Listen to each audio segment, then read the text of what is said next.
તો ખેડાના ડાકોરમાં બોર્ડની પરીક્ષામાં ગેરરીતિ કરવામાં આવી રહી હતી. પ્રફુલ પાનસેરિયા પ્રતિક્રિયા આપી રહ્યા છે, સાંભળ્યું. વૃત્તતા હોય તો એ ચલાવી ન લેવાય ને સાખી પણ ન લેવાય.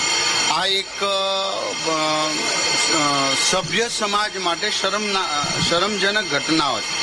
એ માટે પોલીસ અત્યારે સંપૂર્ણપણે તપાસ કરી રહી છે, કાર્યવાહી કરી રહી છે.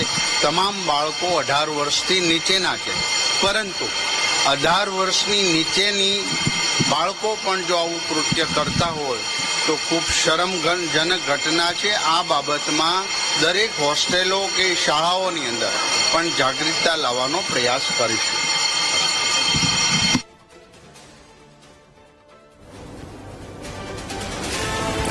તો ખેડાના ડાકોરમાં બોર્ડની પરીક્ષામાં ચોરી કરતા વિદ્યાર્થીઓના વાયરલ વિડીયોને અંગે શિક્ષણ મંત્રી પ્રફુલ પાનસેરિયાએ પ્રતિક્રિયા આપી છે. કડક કાર્યવાહી કરવામાં આવશે તેવી તેમને વાત કરી છે.